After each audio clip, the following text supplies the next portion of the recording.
Muito bem. Vamos dar continuidade, então. Senhores ilustres convidados, hoje, no ponto 1, vamos ter a audição da Associação Portuguesa de Zoos e Aquários, a requerimento apresentado pelo Grupo Parlamentar do Chega sobre a conjuntura do setor, bem como possíveis constrangimentos e ou dificuldades no que respeita à sua atividade. Dar muito boas-vindas nesta casa ao Dr. Carlos Agrela Pinheiro, Presidente da Associação, e à Dra. Teresa Guedes, Vice-Presidente. Quero desde já agradecer a vossa comparência nesta 7ª Comissão, dizer-vos que é com dever de responsabilidade e espírito de missão que recebemos vossas excelências e, em virtude disso, dar-vos as boas-vindas na minha pessoa de Vice-Presidente, mas também em nome da Sra. Presidente, que se encontra ausente em trabalho, a Dra. Emília Cerqueira. Conforme informado, e segundo a grelha de tempos, têm 10 minutos para uma intervenção inicial. Terminada essa intervenção, teremos a intervenção dos grupos parlamentares e, no fim, terão mais 10 minutos. Muito obrigado mais uma vez por terem vindo. Façam favor. Muito obrigado, Sr. Vice-Presidente. Cumprimento todos os presentes, os Srs. Deputados, membros daqui da Presidência, e agradeço a oportunidade para podermos, de alguma forma,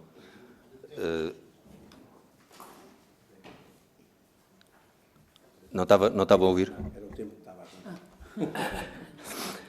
a Agradeço a oportunidade para vos poder transmitir alguma noção daquilo que é hoje a realidade da comunidade zoológica organizada. Nós somos uma associação que tem como objetivos a representação e a gestão e proteção sem fins lucrativos dos interesses dos membros, e nomeadamente nas áreas económicas, científicas, educativas e de conservação. Somos membros também da Associação Europeia de Zoos e Aquários, que é uma grande organização que integra cerca de 300 zoos na Europa e no Médio Oriente. Representamos, em termos das 8 instituições, que são o Aquário Vasco da Gama, o Oceanário, o Jardim Zoológico de Lisboa, o Zoo de Santo Inácio, o Zoo de Lagos, o Zoo Marino e o Zoo da Lourosa. Temos cerca de 3 milhões de visitantes por ano e esta visitação tem, infelizmente, tido um caráter crescente. Portanto, temos vindo a ter, comparativamente aos anos normais antes da pandemia, nestes últimos anos tem havido um acréscimo de visitantes. Os zoos, hoje em dia, não são já só um lugar de visitação, com aspectos lúdicos e de passar um dia agradável. Temos uma grande aposta na conservação, em termos daquilo que é a conservação das espécies, tanto das espécies que detemos, porque a maior parte das espécies que existem nos zoos hoje em dia são espécies que têm algum grau de ameaça, de acordo com o livro vermelho da IUCN, e também na educação, e cerca de 300 alunos por ano frequentam as nossas ações de educação, que em alguns zoos são inclusivamente, fazem parte do programa aprovado pelo Ministério da Educação. Temos também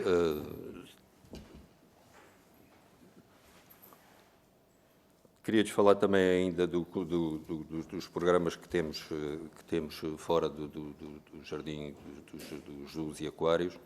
São cerca de 40 programas de conservação in situ, que abrangem 47 espécies. A conservação ex situ, que é dos animais que existem nos zoos, no fundo também é uma missão de conservação, de preservação e de reservatório genético das espécies. Também abrange 227 projetos, com cerca de 283 espécies.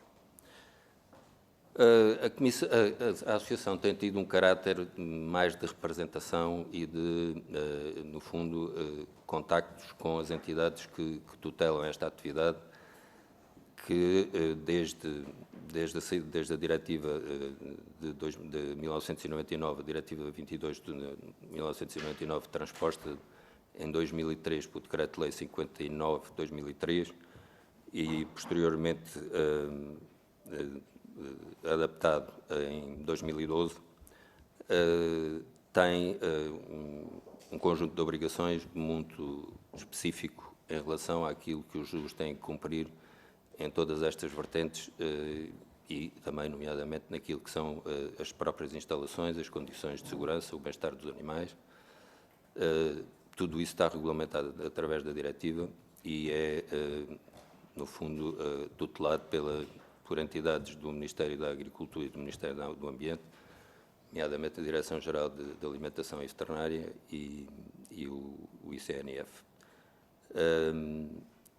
Entretanto, a diretiva teve um processo de revisão em termos de consulta, de um processo de consulta pública, porque havia organizações que achavam que a diretiva devia ser revista.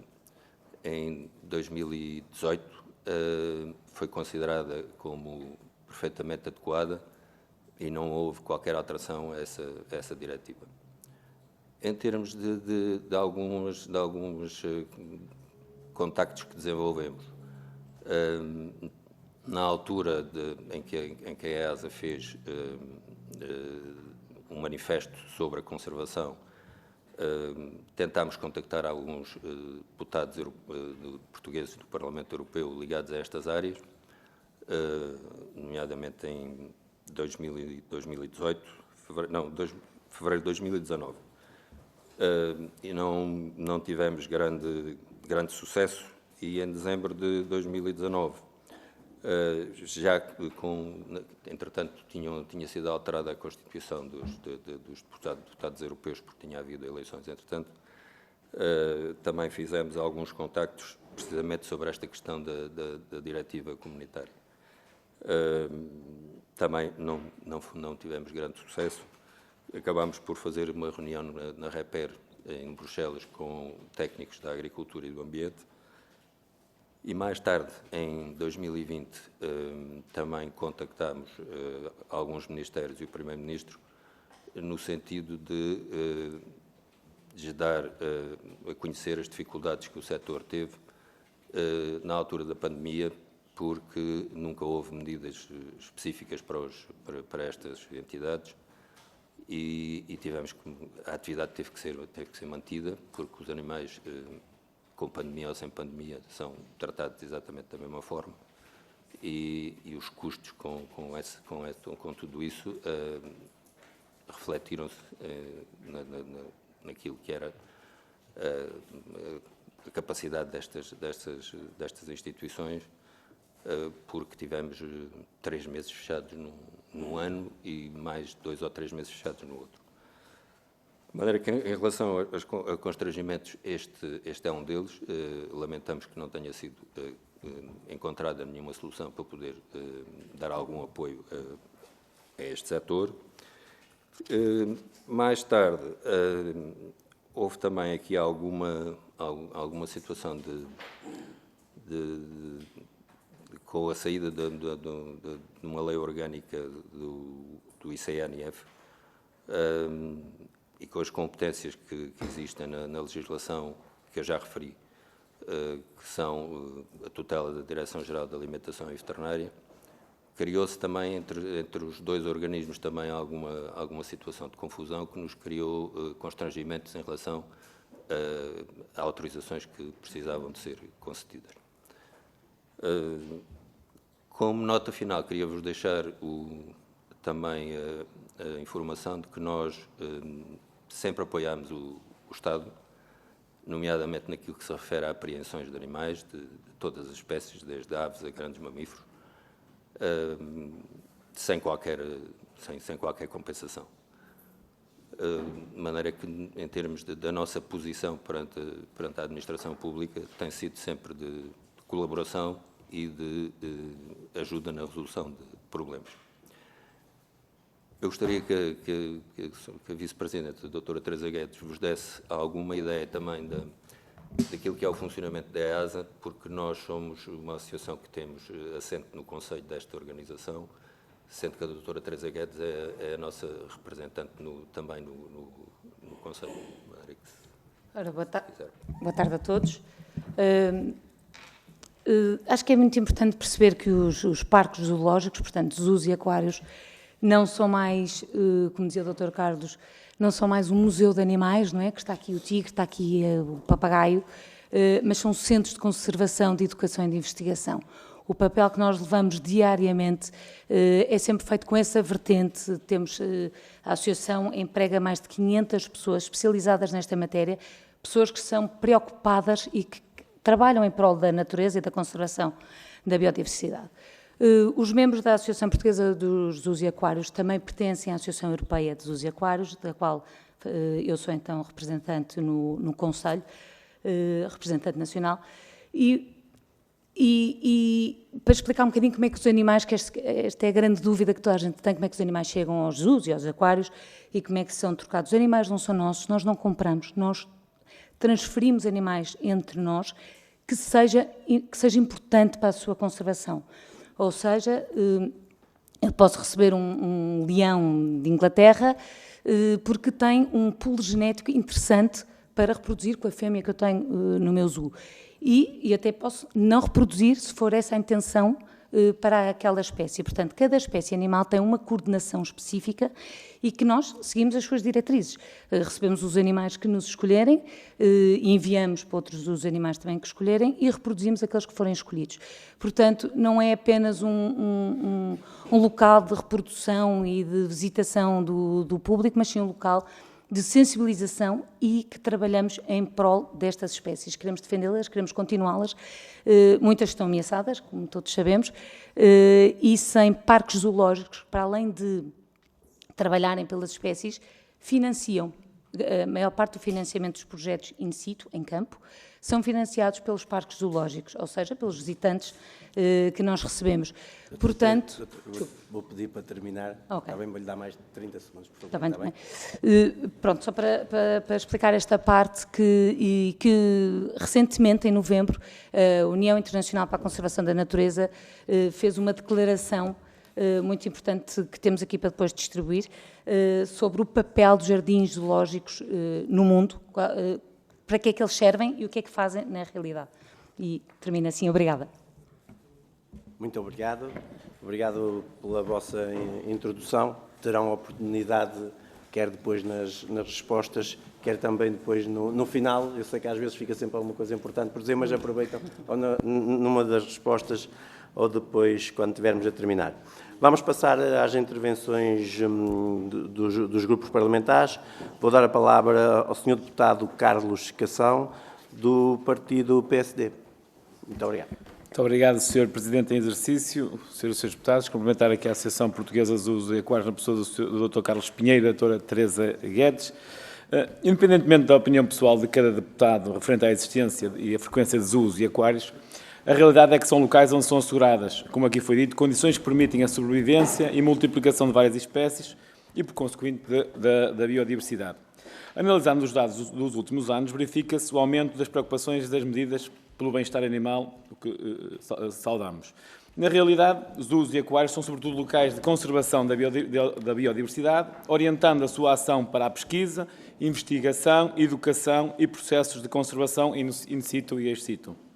Também são locais privilegiados onde os cidadãos comuns interagem diretamente com a fauna e a flora, tornando-se um tema relevante. E nessa matriz, considera o grupo parlamentar do PSD ser fundamental a questão da comunicação, pelo que questionamos que medidas podem ser adotadas para melhorar a comunicação interna e externa. Como aqui já foi dito, também no requerimento, a pandemia acarretou desafios para todos, e questionamos qual a aprendizagem e que medidas foram ou sugerem que sejam adotadas de futuro, de modo a que, em caso de uma situação atípica, como foi a pandemia, possam não repetir as situações como aconteceram no passado. Questionamos também ainda qual é o modelo de financiamento da associação e qual a sua posição a nível europeu e também mundial. Muito obrigado. Muito obrigado, Sr. Deputado. Passo ao Grupo Passo a palavra ao grupo parlamentar do PS, que vão dividir o tempo pelo Sr. Deputado Walter Chicharro e pelo Sr. Deputado Ricardo Pinheiro. Façam favor. Muito obrigado, Sr. Presidente em exercício. Senhoras e senhores deputados, um cumprimento muito forte aos representantes da Associação Portuguesa de Zoos e Aquários. Permitam-me que comece a minha intervenção, naturalmente, por destacar o papel dos vossos associados na defesa de diversas espécies em vias de extinção, não só através dos diversos programas que lançaram ou a que se associaram, mas também ao servirem de porto de abrigo para animais apreendidos ou resgatados pelas autoridades portuguesas. Sem a vossa colaboração e apoio, não teria sido possível salvaguardar a vida de diversos animais, das mais pequenas espécies, como aves e répteis, até aos grandes mamíferos, como leões e ursos, não esquecendo os animais marinhos, como é o caso dos golfinhos, para citar apenas alguns exemplos da vossa importância nesta matéria. O vosso papel formativo e o vosso papel de atração turística merece também ser destacado por tudo o que faz pela nossa economia e também, já agora, pela formação dos nossos jovens, conjugando a ciência com a manutenção das espécies, como ilustram os mais de 3 milhões de visitantes que os vossos associados recebem anualmente. Minhas senhoras e meus senhores, aproveitamos a vossa presença aqui hoje para analisar o projeto de lei que visa a reconversão de parques zoológicos e a sua transição digital e prevê a criação de centros de conservação e recuperação para animais selvagens.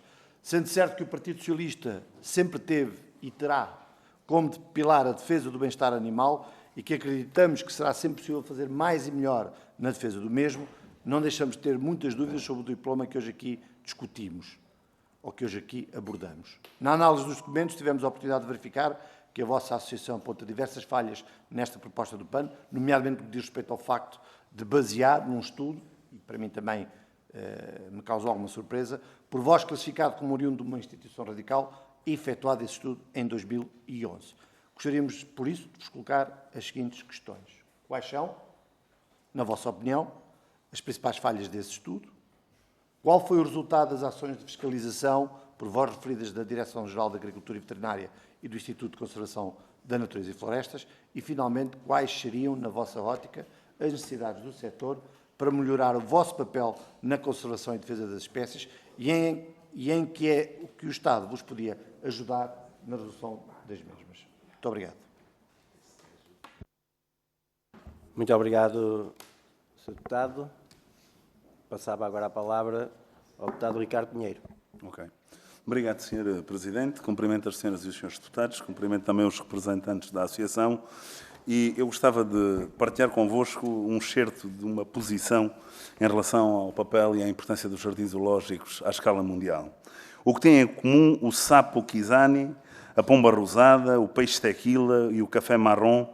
Estas espécies e muitas outras estiveram à beira da extinção, mas estão agora a recuperar na natureza graças aos conhecimentos especializados e aos esforços de conservação dos jardins botânicos, aquários e jardins zoológicos.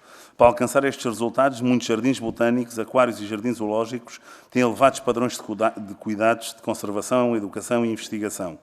Estão organizados profissionalmente e participam ativamente em associações profissionais e nacionais, regionais e internacionais. O caso do Jardim Zoológico de Lisboa, que sei que tem um projeto interessantíssimo com o tigre da Malásia, onde são responsáveis pela reprodução que acontece no tigre da Malásia à escala mundial, é bem e reflete bem a importância deste tipo de instituições. Estas instituições trabalham em cooperação com diversas entidades, contribuindo com os seus conhecimentos especializados de gestão ex situ e in situ, de educação, de investigação, de envolvimento da comunidade e de angariação de fundos para evitar a extinção destas e outras espécies para recuperar um estatuto de conservação favorável. Sr. Presidente, gostaríamos também, em nome do Partido Socialista, de perceber, acima de tudo, como podemos continuar a preservar uma instituição desta natureza e, acima de tudo, de podermos continuar a permitir que as meninas e os meninos do nosso país possam sonhar sempre que vêm um cartaz do Jardim Zoológico de Lisboa, ao qual felicito o marketing que tem associado à vossa instituição, mas, acima de tudo, que possamos ter uma noção e continuar a ter uma noção bem real do que é a vida selvagem a partir de Lisboa, a partir de Portugal.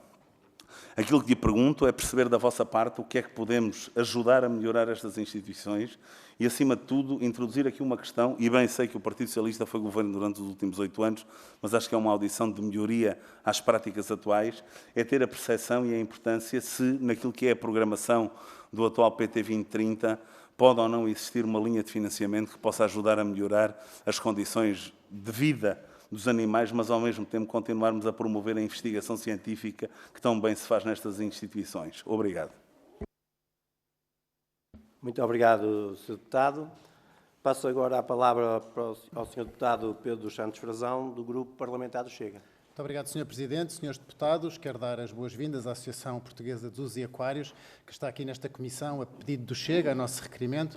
Quero também indicar que este requerimento é um requerimento requentado, porque ele já tinha sido apresentado na legislatura anterior e tinha merecido também a aprovação de todos os grupos parlamentares, mas infelizmente, devido à agenda desta comissão, porque tinha muitos requerimentos por responder, não foi possível ouvir-vos na legislatura anterior, que, como sabemos, terminou abruptamente com a dissolução deste Parlamento. E, portanto, o Chega novamente teve a motivação de apresentar novamente a vossa chamada aqui e, portanto, agradeço ao Dr. Carlos Agrários Pinheiro e à Dra. Teresa Guedes por vir aqui representar os zoos de Portugal. E porquê é que é tão importante para nós chamar-vos aqui, Srs. Porque, de facto, Portugal, desde há muitos anos, desde há 20 anos atrás, que tem tido um papel cimeiro em toda a Europa, porque tem sido pioneiro tanto na regulamentação como também na prática, nas boas práticas que acontecem nos nossos parques zoológicos, e aqui incluo também, obviamente, os aquários.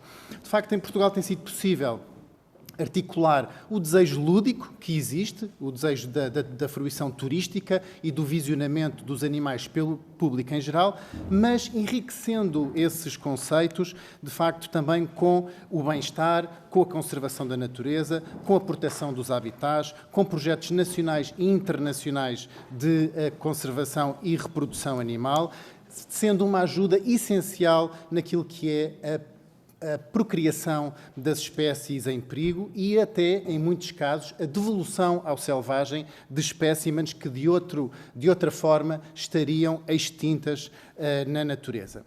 Por isso, a investigação académica, a sensibilização, a educação do público em geral e principalmente das camadas mais jovens e até um alerta para a sustentabilidade mais geral de toda a natureza são um papel determinante que os zoos e os aquários perseguem em Portugal.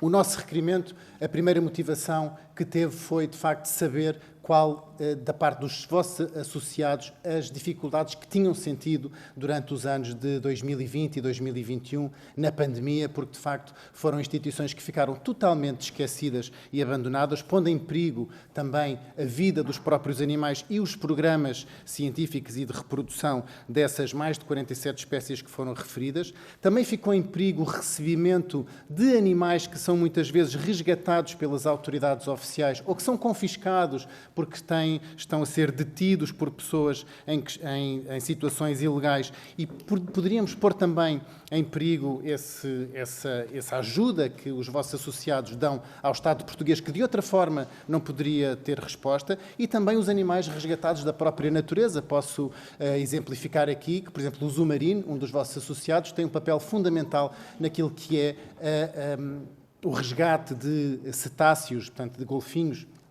que são arrojados na praia, mas também não só de golfinhos, também de quelónios, de tartarugas e também de pinípedes, de focas e leões marinhos. Portanto, de facto, os zoos e os aquários em Portugal, como o Oceanário de Lisboa, o Zoo de Lisboa, o Zoo de Lagos, o Zoo de Santo Inácio, o Aquário Vasco da Gama, o Grupo Lobo, que também é vosso associado, tem um papel determinante no nosso país e temos que ouvir nesta Assembleia aquilo que são as suas preocupações. Não só as suas preocupações nacionais, mas também as preocupações internacionais, porque não nos podemos esquecer que são associados da VASA, portanto, a World Association of Zoos and Aquariums, e da EASA, a European Association of Zoos and Aquaria, que muitas vezes vem também a Portugal para ter as suas conferências, para debater as suas preocupações em fóruns científicos, em fóruns baseados na ciência, em fóruns baseados nas evidências que são produzidos pelas vossas instituições. E, portanto, para vos deixar algumas perguntas mais pragmáticas, gostava de vos perguntar, neste sentido, o que é que sentem como falta de ajuda do Estado português? Ou seja, é manifesto que os vossos associados desempenham funções que deviam estar nas instituições do Estado, no caso das competências da recuperação das espécies selvagens, da pesquisa científica, da própria manutenção de animais resgatados ou de animais confiscados em detenções ilegais e, portanto, nesse sentido, em que é que o Estado os poderia ajudar e que eu sei que, lamentavelmente, não o tem feito. E depois, não posso também deixar de endereçar uma proposta de projeto de lei que foi recentemente apresentada pelo PAN, e saúdo a presença aqui do PAN hoje, para tentar aprovar um regime jurídico para a reconversão dos parques zoológicos para uma suposta transição digital para que todos os parques zoológicos sejam transformados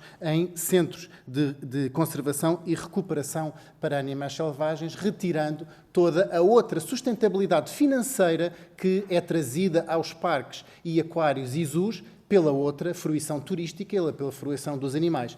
É que, de facto, o que nós temos que entender, e gostava que nos respondesse... Peço que termine, por favor. Vou terminar, Sr. Presidente. Se acompanha esta visão do Grupo Parlamentar do Chega, que, de facto, só conseguem ter esse desempenho de todas as funções que já falámos aqui hoje porque têm também a sustentabilidade económica. Sem essa sustentabilidade económica, não poderíamos ter esse desempenho de funções. Muito obrigado, Sr. Presidente. Muito obrigado, Sr. Deputado. Passo a palavra ao Sr. Deputado Mário Amorim Lopes, da Iniciativa Liberal. Faça favor. Muito obrigado, Sr. Presidente. Em exercício, senhoras e senhores deputados, antes de mais felicitar e dar as boas-vindas aqui a esta comissão ao Dr. Carlos Agrela Pinheiro e à Vice-Presidente doutora Teresa Guedes. É um gosto tê-los aqui connosco. Eu creio que desta exposição da vossa intervenção ficou claro que os zoos não servem só para entretenimento e, de facto, quem lá foi fruir de zoos e aquários, enfim, jardins botânicos, de uma forma lata, percebe que também são um espaço de conservação, isso é muitas vezes noticiado, conservação e preservação de espécies, e também permitem os tais momentos de investigação e os momentos pedagógicos. Portanto, enfim, da nossa parte, Iniciativa Liberal, nós valorizamos muito o trabalho dos zoos. Eu, a título pessoal, posso fruir deles com os meus filhos, mas eu creio que a sociedade como um todo deve valorizar esse papel aqui dos zoos e dos aquários. Eu imagino que, enfim, não tenham vindo cá para ouvir um rosário de elogios e, portanto, a questão que eu coloco, e sendo muito sucinto e breve, é o que é que o Estado pode fazer, para além da questão, enfim, habitual do apoio financeiro, que não se discute no contexto desta Casa, a Assembleia da República, enquanto órgão legislativo, o que é que o Estado pode fazer para facilitar a vossa vida e para que nós consigamos também preservar, os senhores preservam os animais e as espécies em vias de extinção e, portanto, nós também aqui cabe-nos a nós tentar preservar a vossa atividade, preservar esta instituição e, portanto, o que é que nós podemos fazer precisamente para garantir que poderão operar com condições e dando estes momentos de fruição, lazer, mas também pedagógicos, de investigação à população portuguesa. Muito obrigado. Muito obrigado, Sr. Deputado. Penso que o Sr. Deputado Alfredo Maia estaria por aí, mas uma vez vou dar a palavra à Sra. Deputada Inês de Sousa Real. 2 minutos e mais um bocadinho de tolerância, está bem? Muito obrigada, Sr. Presidente. Cumprimento também os senhores representantes da Associação Portuguesa dos Zoológicos e dos Aquários, agradecendo a sua presença. O PAN deu entrada, efetivamente, uma iniciativa legislativa que visa a reconversão dos jardins zoológicos e dos parques zoológicos em santuários que possam acolher e promover a conservação das espécies. Por outro lado, também a substituição daquilo que possam ser identificadas como espécies que não devam ser detidas em cativeiro por meios tecnológicos de divulgação e sensibilização da população e ainda a criação, sobretudo para os animais marinhos, de santuários marinhos próximos do seu habitat natural, como já acontece noutros locais do mundo. Nós entendemos que o bem-estar animal é hoje um valor incontornável que não pode ser ignorado por quem detém este tipo de espaços e, por melhores que possam ser as condições dos zoológicos ou dos parques zoológicos, dificilmente os mesmos vão reproduzir o habitat natural ou até mesmo a possibilidade de manifestação do seu repertório natural das espécies detidas. Para além dos estudos estudo que a nossa iniciativa menciona, do EU Zoo Inquiry, que de facto identificou das espécies detidas que as mesmas estão na categoria de pouco preocupante para a conservação, portanto tem existido aqui um argumento de conservação das espécies que de alguma forma, no caso dos parques zoológicos, acaba por não colher, mas que sim, nos casos dos centros de conservação, como é o caso do Centro de Recuperação do Lobo Ibérico, em que aí sim temos um papel de preconservação das espécies, há de facto aqui um problema que se agrava quando falamos de algumas espécies, como é o caso dos golfinhos e dos mamíferos marinhos que estão detidos em parques, em particular como o Jardim Zoológico ou o Zoo Marino.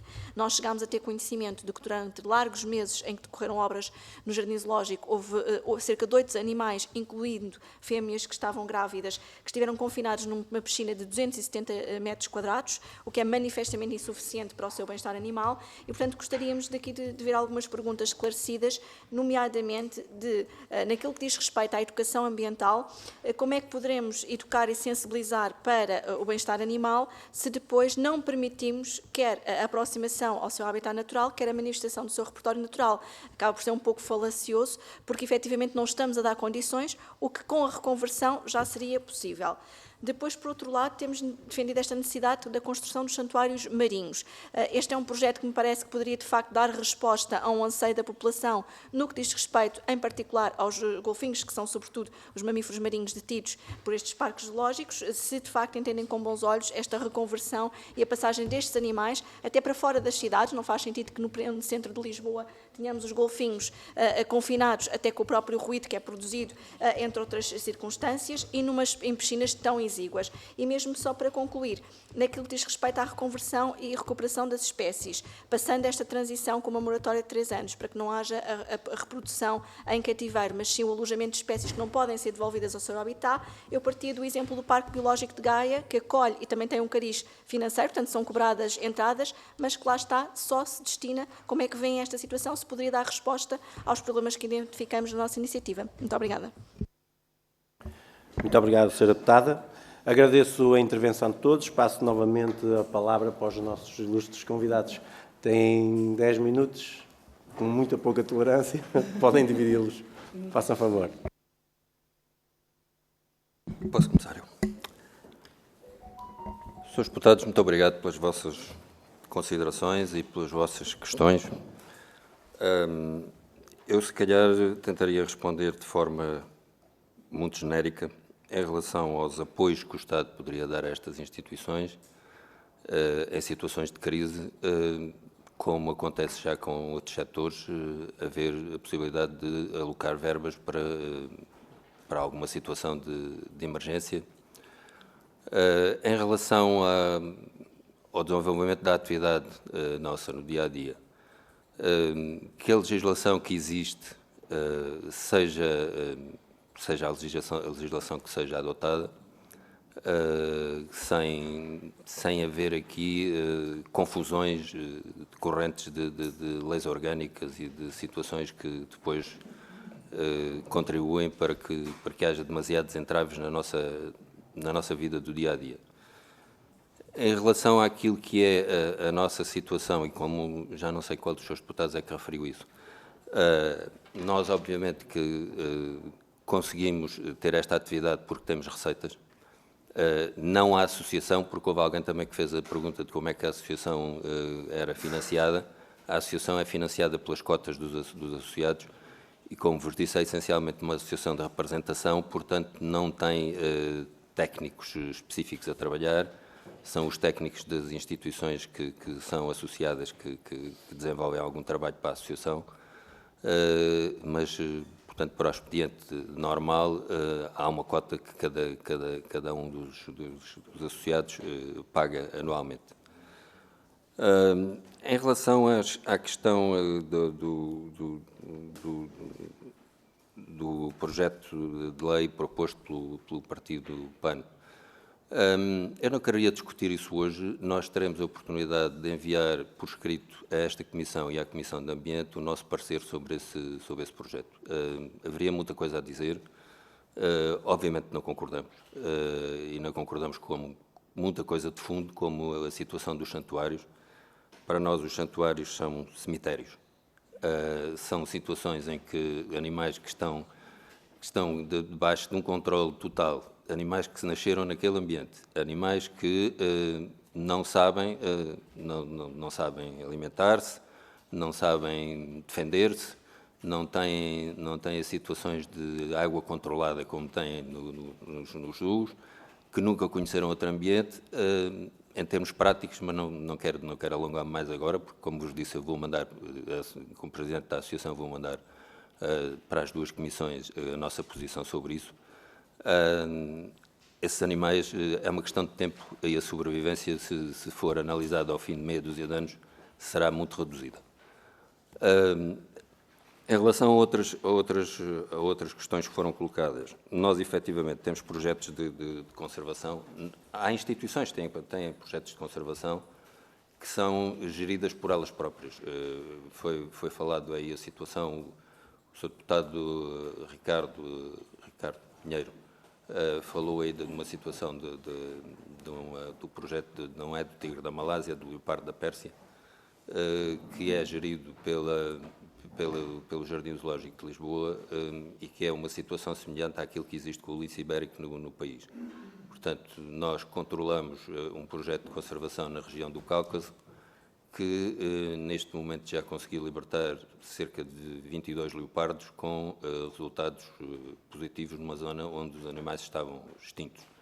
E isto é feito com a intervenção de 17 ou 18 zoos europeus que transferem animais nascidos nestes zoos para um centro intermédio, como acontece com o centro de Silves, para depois essa descendência ser reintroduzida na natureza, e tem tido também resultados significativos. Isto é só um exemplo daquilo que os zoos podem fazer em termos de conservação. Em relação às outras questões, eu deixava a doutora Teresa Guedes responder Falaram também um bocadinho sobre como é que o Estado, como é que poderiam ajudar a nível de comunicação, para além da parte financeira, que já foi aqui abordada e que obviamente que é uma parte que perguntavam, a nossa sustentabilidade económica vem apenas das receitas dos visitantes e de outros postos de vendas que tenhamos. Portanto, qualquer ajuda do Estado, obviamente que é sempre bem-vinda, seja integrada num projeto de conservação, seja na melhoria dos nossos espaços. Mas também a comunicação, porque Portugal não tem muitos parques zoológicos, somos um bocadinho recentes, apesar do Jardim Zoológico de Lisboa ter 140 anos, mas somos recentes nesta comunicação, no envolvimento das pessoas com os parques zoológicos e com a natureza. Na altura da pandemia, vimos as pessoas a descobrir esta necessidade e esta paixão pela natureza, a necessidade de estar cá fora, e vimos as pessoas a descobrirem que existem animais selvagens e que de outra forma não os poderiam conhecer a não ser nos nossos parques zoológicos. Não temos girafas no meio de Lisboa, não temos rinocerontes, portanto, só nos parques zoológicos é que é possível vê-los. E também sabemos de uma coisa, é que as pessoas só observando, sentindo, olhando, cheirando, é que se vão aproximar e que vão abraçar uma causa. Portanto, se isso for visto através de uma ilustração ou de outra forma, não vai ter impacto. Portanto, se nós queremos preservar o território mundial até 2030, se queremos preservar a biodiversidade, temos que envolver a comunidade. E com isso precisamos de lhes criar memórias, recordações e paixão e vontade. Por isso acho que uma forma possivelmente seria o Estado ajudar-nos nessa comunicação, provocar as pessoas a visitarem jardins botânicos, parques zoológicos, aquários, provocar as pessoas a saírem cá para fora, não estarem apenas nos centros comerciais, mas virem cá para fora, respirar, conhecer, observar e ajudar-nos a preservar. Portanto, acho que essa é uma das formas mais importantes. E acho que fomos aos pontos todos, a maior parte das pessoas perguntou a mesma coisa. E havia a parte do envolvimento europeu e mundial. Nós pertencemos à Associação Europeia, alguns dos nossos associados pertencem também à Associação Mundial, e todos trabalhamos em conjunto.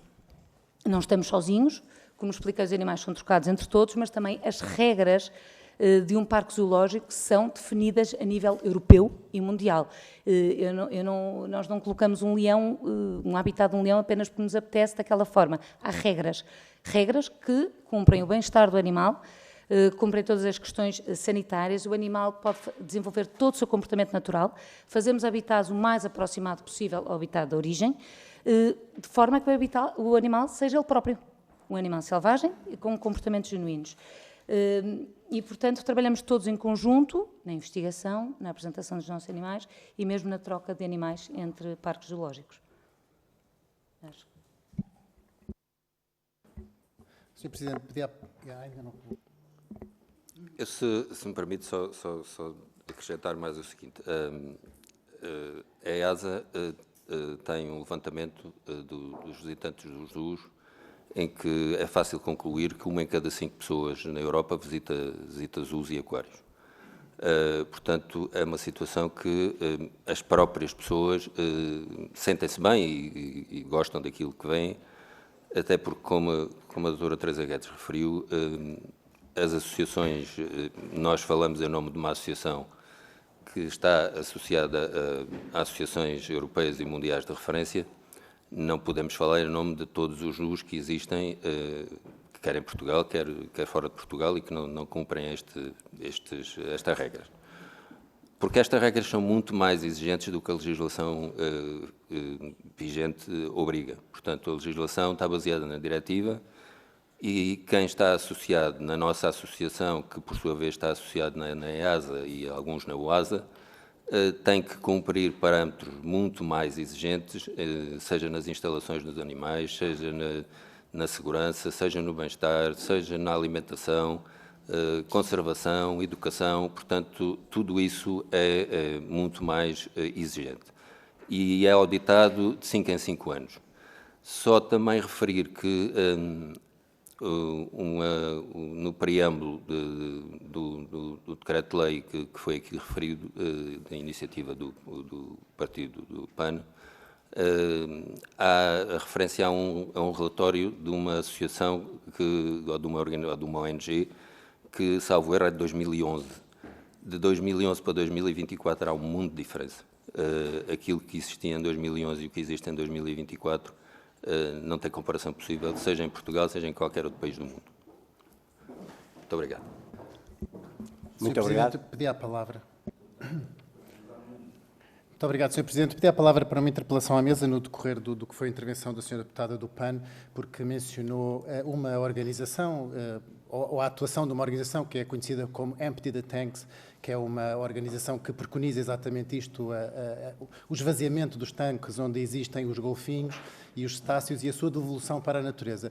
E eu pedi a interpelação à mesa para pedir a distribuição de uma notícia que talvez todos desconheçam sobre a baleia Keiko. A baleia Keiko era a baleia que fez a personagem Free Willy, era a baleia Free Willy.